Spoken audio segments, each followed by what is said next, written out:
we have a really, really good question in the Q&A. What is the proper way to get rid of an underperforming board or advisory member?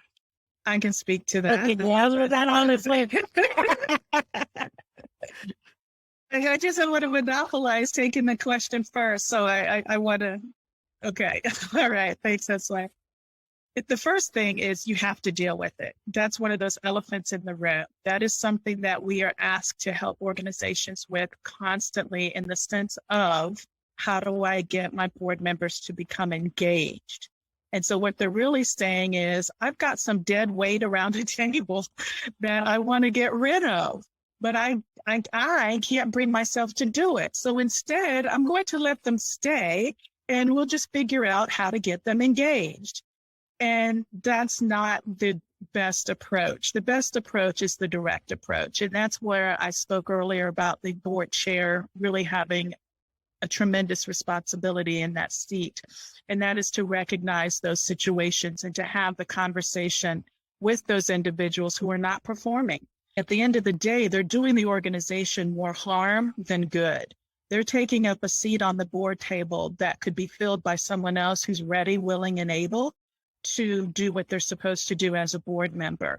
And a lot of times it's not because they're a bad person. It's just because they honestly no longer have the time, or it turned out to be more than they expected because they weren't really told the truth when they were being recruited to serve on the board. A lot of times we're guilty of painting such a rosy picture and saying, oh, it'll only take a couple of hours a month.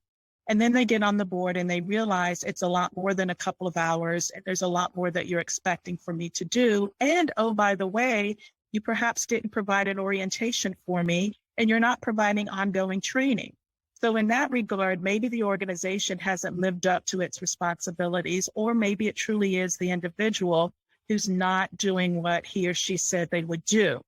And so in that case, it really should begin with the board chair sitting down and having a conversation with the individual over coffee or lunch or a Zoom call and really getting to the root of, talk to me, tell me what's going on, let me know if this doesn't work any longer for you. And if there's reasons that we perhaps can do something about as a board and as an organization to make it work for you. Is it that you feel like your voice isn't being heard during the meetings? Is it because our meetings at a time of day that don't work for you?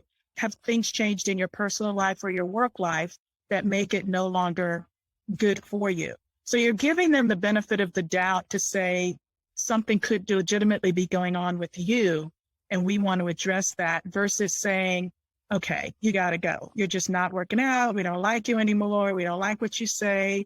And that may be the case too, but you still need to have a conversation out of respect and then try to approach it from that perspective. And that really comes back to what Josué was talking about in terms of communication.